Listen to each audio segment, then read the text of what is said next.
Good morning, I'm Leslie Stewart and welcome to TERRA at Home. It is officially New Year's Eve morning and we have some great ideas for you, kind of maybe last minute ideas for from everything from, of course, entertaining, from the drinks to the appetizers. That's a little bit later on the show. We're here with Gillian Love. We're at the LCBO way up in Millcroft in Burlington at the corner of Appleby and Upper Middle. And thanks so much for joining us today. Oh, you're welcome, Leslie. This is fun because we get to talk about all kinds of wonderful drink ideas for people on New Year's Eve, and there'll be a lot of that going on tonight, including mocktails, which we'll get to eventually, because not everybody drinks alcohol, so it's, we have lots of options. Very important. Yes. All right, so why don't we're going to start at this side of the table, and we're going to talk a little bit about champagne versus maybe sparkling wine. Yes, we have displayed here a champagne, and we do have a vintage champagne beside it with a vintage date on it. There is a difference between sparkling or vintage champagne and champagne. Champagne is made for consistency year after year, whereas vintage champagne is only made in exceptional years using exceptional grapes from a select vineyard. So, and another thing we have to remember, Leslie, champagne can only be called champagne when it comes from the Champagne region. That's right, and I think that's where people are confused a little bit. Sometimes they don't, people just call everything champagne because it's sparkling and has bubbles, but that's not always the case. No. So it has to come from champagne. Champagne is sparkling wine, but not sparkling wine is not champagne. There you go, that's the key to remember. Perfect. Yes, so we do have, like I said, a vintage champagne. Tends to be a little more stronger tasting than just a regular champagne that's made year after year, and really it's really labor intensive to make, so that's why it's very expensive. Sure, we're looking at a higher price point for sure. For sure, definitely. Okay. Beside, just on top of the Veuve Clicquot, we have a beautiful blue bottle. It's a Prosecco from Italy. It only comes out during this season, so for New Year's Eve it's perfect to take to a guest house tonight if you're doing any kind of entertaining or a hostess gifts, things like that, because it's so pretty. And it is, and again, Prosecco is beautiful. It's a sparkling wine. It is. It's Italian, the bubbles right? are just a little larger. They dissipate a little more quickly than a real champagne, where the bubbles are very small. Going down towards that beautiful purple organza bag, sparkly bag, it's very festive for this type of year for New Year. That's a nice way to present a gift, too. Very nice, yes. And then just in front of that red bottle there is called Frazita, and it is for the person that maybe doesn't want that dry champagne, that dry sparkling wine. They want something with a little bit more residual sweetness. It's infused with fresh strawberries, and it's from Chile. That has a nice flavor to it too, and it's actually nice. a pretty good price point as well for people. Absolutely, it's great with chocolate desserts. It's great with any kind of strawberry flans or any kind of entertaining. Just in front, we have two glasses. Now, this is kind of interesting. I've poured a Spumante Bambino, which is a very inexpensive sparkling wine, and I'm sure a lot of viewers at home are familiar with Spumante. I remember those commercials from years ago. And you know what? It's great. It's got some nice sweetness to it, and it's great for desserts or brunch or doing a mimosa or something like that. But you'll notice that the bubbles are quite large. It's very light. Next to it is the real McCoy. It's the Veuve Clicquot champagne, and you can see the color. Maybe the camera can get in a little closer to the color. That's a big difference in color, actually, between those two. Yes, it's a lot more biscuity color. Yes. It definitely has, the bubbles are just going and going and going in the glass, so really you get that big, nice mousse on your palate. It's also, champagne and sparkling wine, Leslie, great palate cleansers.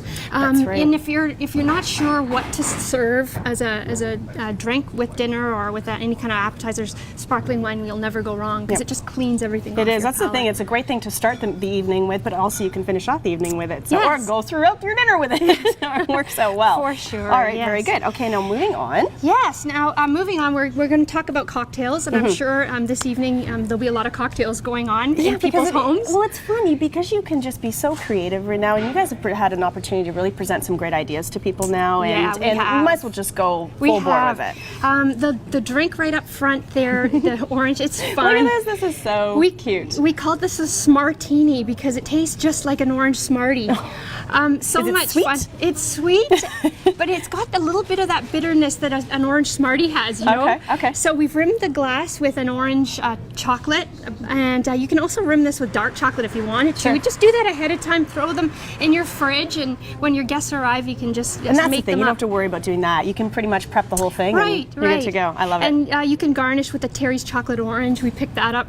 The ingredients is 2 ounces of the orange vodka, 2 ounces of triple sec, and 1 ounce of Tia Maria, just for the color. Oh, and okay, that that's little bit of acidity and bitterness. So it's a really neat, fun drink. We also, Leslie, have a mocktail on the website called the Smartini Mocktail, made non-alcoholic. So that's good to know. That is definitely, and of course that brings us to these mocktails here as well. Again, because we have pregnant women, and then again you have people who just opt out of drinking, or designated drivers. Oh, and you know what? It's so important if you're hosting a party to have, you know, a mocktail available, because people want to feel like they're having fun too, and they want to have a fun drink. So, you know, instead of just providing them bottled water, mineral water, you can actually have a lot of fun with these cocktails because they're just non-alcoholic, and they look, you know, they can have just as much fun Exactly. You need to be, and again, you need to be really aware when you're hosting a party to be responsible in all manners, right? Yes, and you know what? Just little things like, you know, not having too much to drink yourself. If you're hosting a party, make sure you're aware of your guests. And that's probably a good idea. Being aware at your own party. Exactly. That's a good tip. And you know, our website, Deflate the Elephant, offers a lot of good tips too. To have lots of food available, just, you know, common sense issues. Okay, all right, so we have a drink before us. You are going to make, what is this one called? This is called the Black Forest Martini. It's absolutely delicious. So really, all I'm doing is I'm adding a cocktail shaker filled with ice, and it's very important to have lots of ice. I've got 2 ounces of the double chocolate vodka, which is fairly new. Double chocolate. And it's so good. Wow. A half an ounce of Chambord, which is a raspberry liqueur. That's this bottle. And 2 ounces of cranberry juice. So I'm going to add that to my cocktail shaker, and I'm going to shake it up. And you can just smell it, Leslie. It smells like a Black Forest cake. It really does.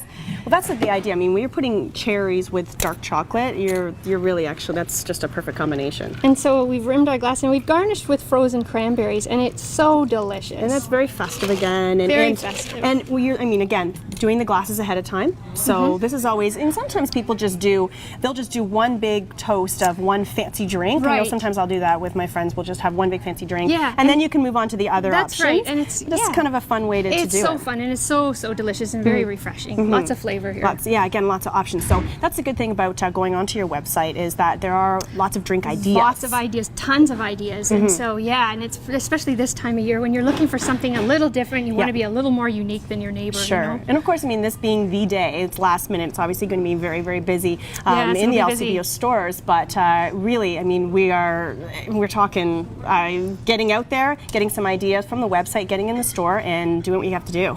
For sure. And help. And again, of course, you guys can all help inside the stores as well. We can. That's what we're here for. We're here to, you know, give you any kind of advice you want, any kind of help that you need. Yes. Yeah. Of course, you have the vintages section here as well when you're getting into the other wines and that too. We do, and that can be a little intimidating for some people who are not, you know, familiar with vintages. But vintages, Leslie, it's not just real expensive wines back there. It has the perception of being expensive, but really we have really reasonable price. They're just wines you don't get all the time. That's right. And your website is www.lcbo.com. Perfect. You can go on. Thank you so much. And we're going to come back and we're going to be talking Canadian whiskeys after the break. Please stay with us.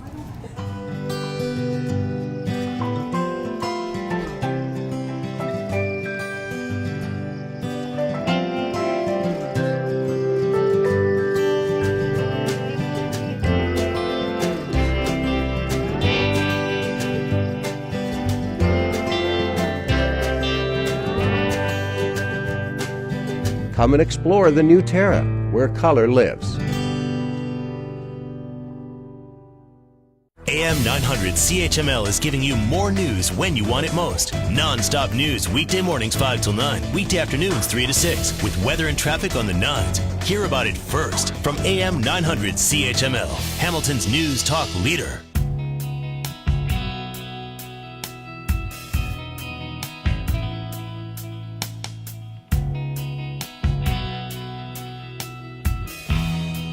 Welcome back to TERRA at Home. We are at the LCBO located in Millcroft in Burlington, and we're back with Gillian Love, and we're now talking about Canadian whiskeys. Just perfect timing for New Year's Eve. And lots to talk about here because there are a lot of great whiskeys out there, but Canada also has their very own that are really great too. Yes. But we're going to talk about everyone in general just to kind of give people a little bit of a background. It's a great gift, also a great sipper later on in the night. It sure is.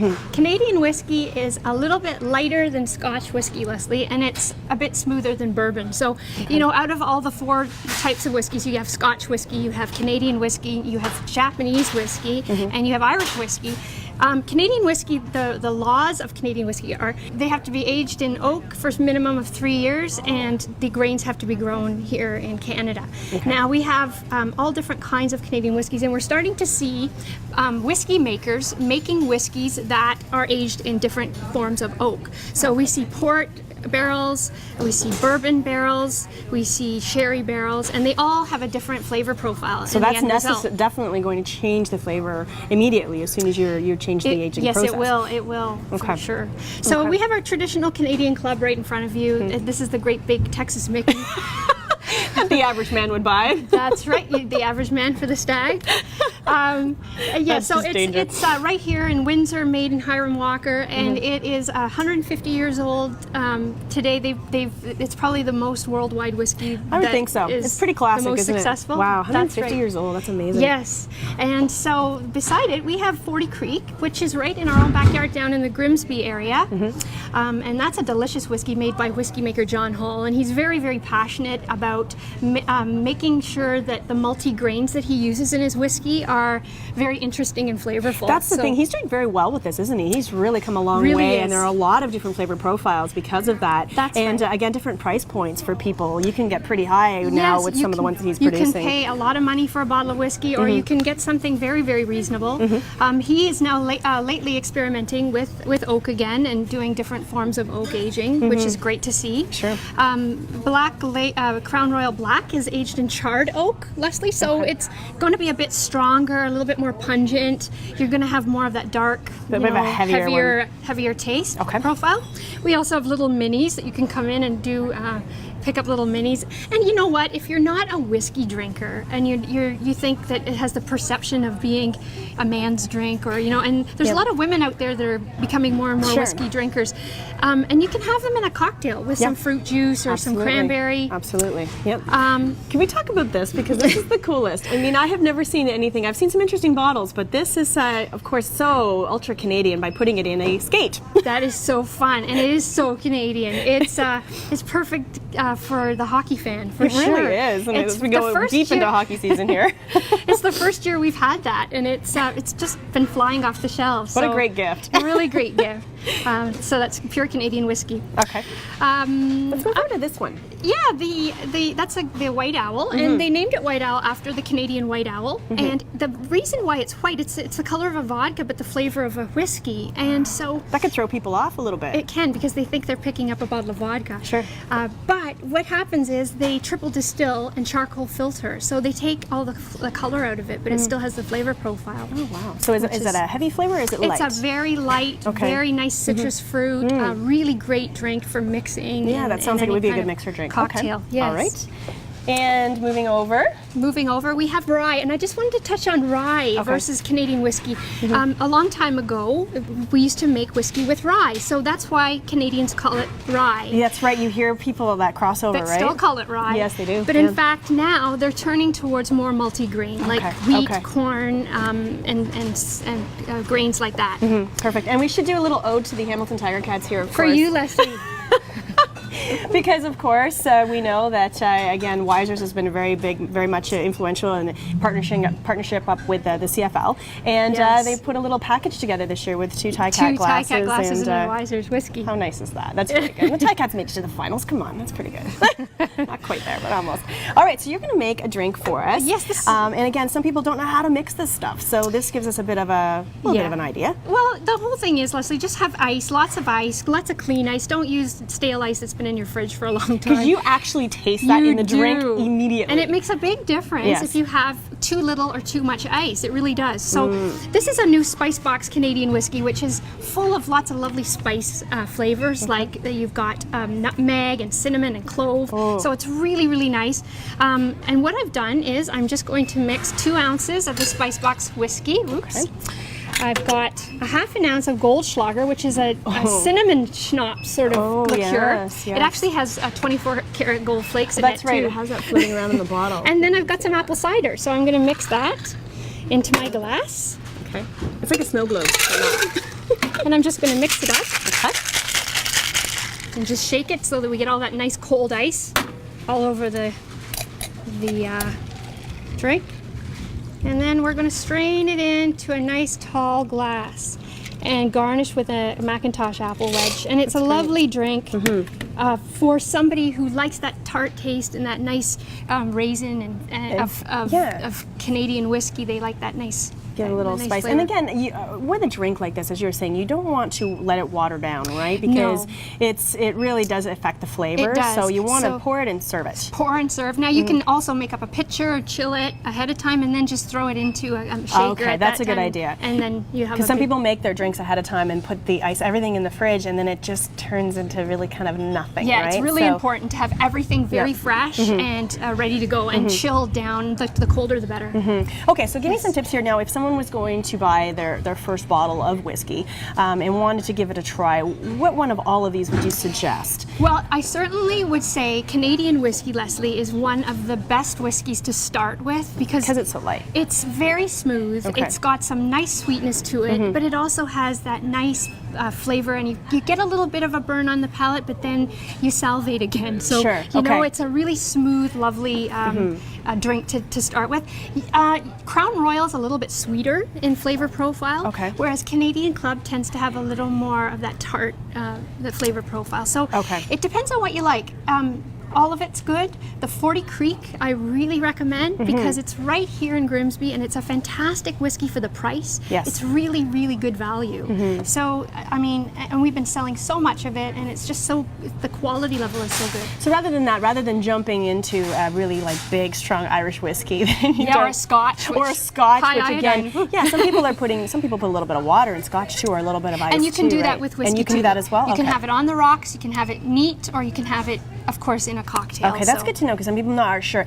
Some people don't almost want to break the rules when it comes to certain drinks because it can be embarrassing if you're doing the wrong thing. Yes, right. that's true. Now tell me a little bit about Japanese whiskey because you mentioned that and I never really thought about them having whiskey. Yes, they do. They make their own whiskey.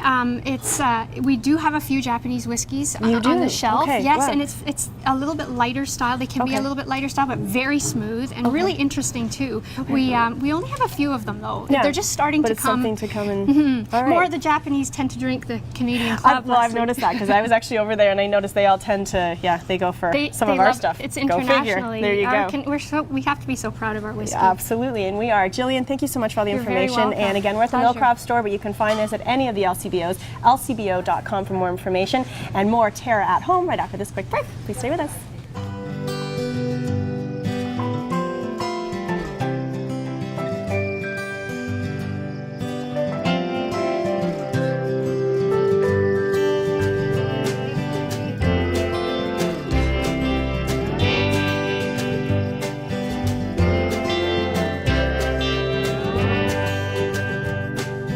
Come and explore the new Terra, where color lives.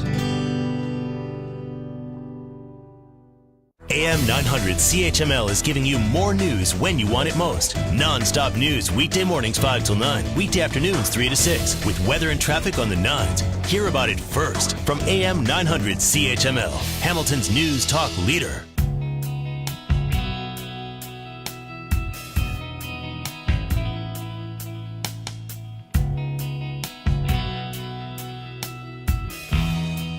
Well, welcome back to Terra at Home. This is our special New Year's Eve edition, and we're back with Chef Rachel and preparing ourselves for New Year's. Maybe some last minute ideas, but also, again, talking about kind of hunkering down for the winter. And people like to cook a little bit more. You have a little more time and you're inside, so some great ideas for that as well. Yeah, so we're doing 2 different appetizers, quite fancy for your New Year's party. We're starting off with a smoked salmon. I think it's a staple at cocktail parties, very traditional, but it's good. People like it. Yeah, and this one's actually a really nice, easy recipe too. So if you have smoked salmon just kicking around in your cupboard, again, this is just a really, because it lasts for a long time if it's in its little sealable pouch. Yeah, you're good to go. Exactly. Okay. Okay, so starting off with some crostinis, some ways to present it. We have just a white baguette that I sliced and toasted for about 7 minutes at 350. Easy. There's nothing on that right now. And then some pumpernickel. So I cut some nice thin slices of pumpernickel. I have a small Little serve cookie out cutter, right? cutter. I Yeah. find people have used even like star-shaped ones or different types of things you can do just to Yeah. kind of, depending on what kind of party you're having, what time of year. So Exactly. you could do Yeah. that. Cookie cutters are great. It makes for a nice presentation. And again, these have just been toasted in the oven. So Okay. simple. We're just going to put the smoked salmon right on top. Now you can cover the base of it with some cream cheese if you like. In this case, I'm using sour cream on the top, so I'm not going to put anything on the bottom. But yeah, a little bit of cream cheese on the bottom might be a nice idea, or even sour cream. Okay. And then just arrange the smoked salmon on top. Stand it up a little bit. Make it Yeah, look that makes fancy. it look a little nicer, right? Right. So I mean, Because you can see people have done rosettes with them. You can curl it up and try to make it, just play with it. No Yeah. one will know that you were playing with their smoked salmon at right. you served it. Just Okay. saying. Yeah. Okay. So yeah, play with it a bit. Some of it's thick, so it's kind of hard. But anyways, make your little mountains of smoked salmon there, and then I like to put this in a container because I can drizzle it, which Sure. makes it look a little nicer. Then a big blob. So a drizzle of sour cream, Okay. and then a nice fresh sprig of dill. It's amazing, just that And little there bit. you go. It's flavored, but it also looks nice. Right. So that's easy. That's it. That's easy. So we went from the easy one to the next one, which has a lot of stages to it, but it's gonna be good. Duck. Right. We're involving duck. Now, some people are afraid of duck because you can totally overcook it and it can be like shoe leather. Right. But if you're gonna give us some tips on that. Yeah, in this case, it's really hard to overcook it. We're going to make duck confit. Okay. So the duck confit, we're going to be putting on like little crostinis as well. So this is just a small appetizer. Yeah, so let's get to the cooking of this because it takes a little bit of time. First of all, I have my pan, my duck, I have a breast and a leg here. So if it's nicely in this pan, I'm just going to use this. So it doesn't matter whether you use a breast or a leg. You can use both. Yeah, Okay. both. Okay. Yeah. I tend to stick to the legs, but this time I'm adding a breast in there.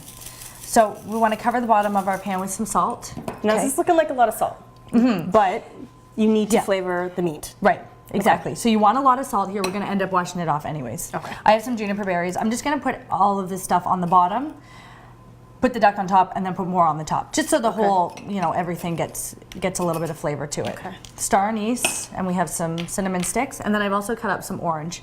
Oh. So this is my way of flavoring it. You can definitely change it, but I think these flavors go really nice with duck. You can use whatever you Well, you like. often hear, of course, the pairing of orange with duck, so that makes sense, right? Yeah, so then we're going to place our duck right on top, and then do the same thing. I'll pass that to you. sure, I'll take that. Sit over there.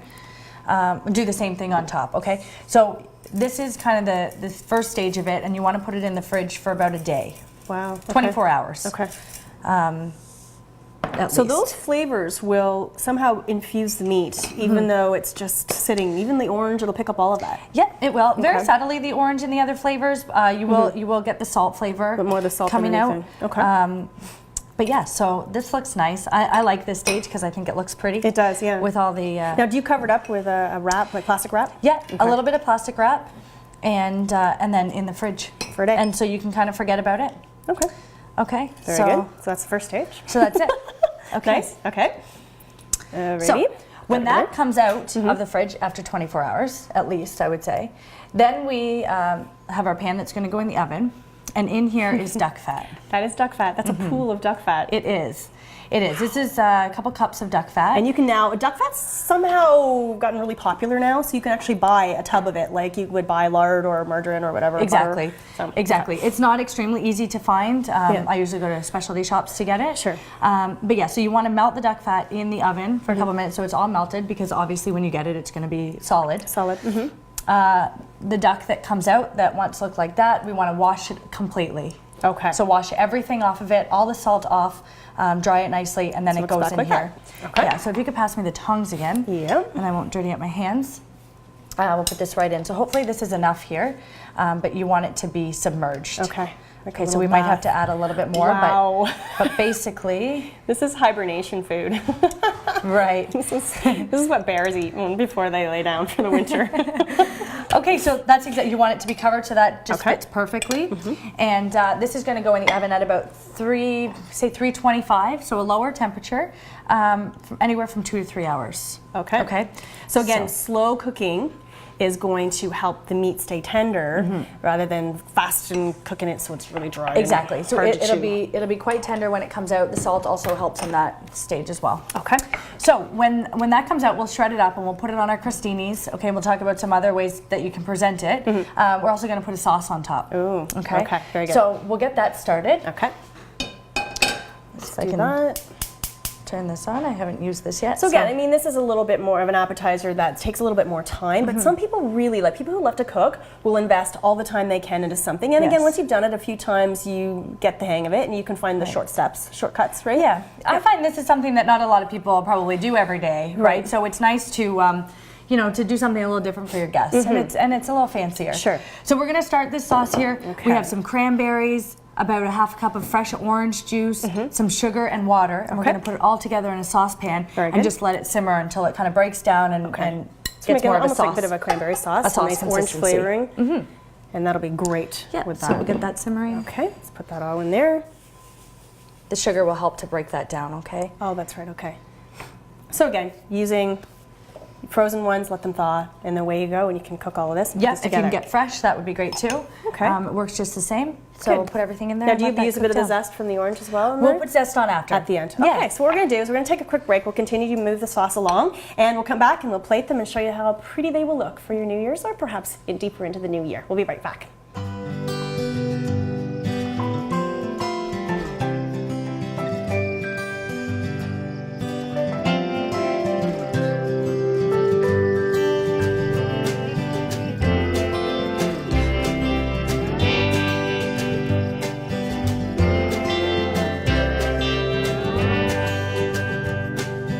Come and explore the new Terra, where color lives.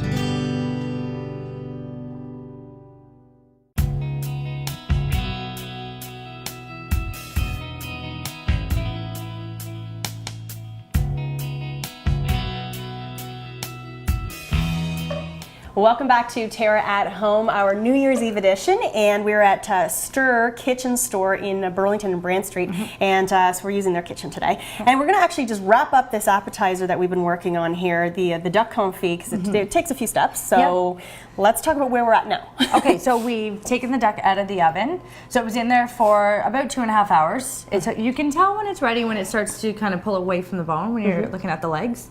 So you can tell that's definitely ready. Okay.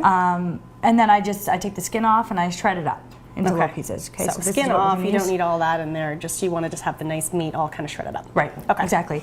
And then we have some crostinis. We toasted these in the oven. So what we're going to do is put a little bit of duck on each crostini, and we'll top it off with our sauce. Now the sauce didn't take too long, maybe about 10 minutes or so. You want to bring it up to a boil and let it kind of simmer down. The cranberries break down. So it naturally thickens the sauce. You don't need any thickener. What's good about this, even though there are a lot of steps with this particular one, you can make the sauce ahead of time, and you can actually make this ahead of time, have it all in your fridge, and just prepare it at the last minute, right? So that's probably good about this one. The duck also keeps very well in the fridge, and it keeps for a long time too. Okay. So once you've shredded it up, you can actually put it back in a container with the fat and let it kind of congeal together, right? Okay. And then just keep it stored in the fat in the fridge, and it actually keeps a long time, so you could do this even a week in advance. Sure. So the sauce here, as you can see, it's nice and thick. We've put it in a little container here to make it easy. And this is going to add some really nice color. Nice, so the saltiness. Thank you. Very festive. I was going to say the saltiness of the duck is kind of toned down a bit with the tartness of the sauce. Very good. Now we should remind everybody, of course, all the recipes are on our website, terragreenhouses.com, and again, easy, of course, you can also access the show that way as well. Right. We also want to thank Stir Kitchens again here in Burlington. Yes. They have a lot of really great events as well that they hold here, and since they do have a kitchen, they have also, again, cooking classes as well that they can come and be part of. So you can go on to stirkitchenstore.com for that information. Great. So thank you so much. Look at that. It's all presented and good to go. That's it for Terra at Home. And I guess we should also say Happy New Year. We will see you in the new year. So for now.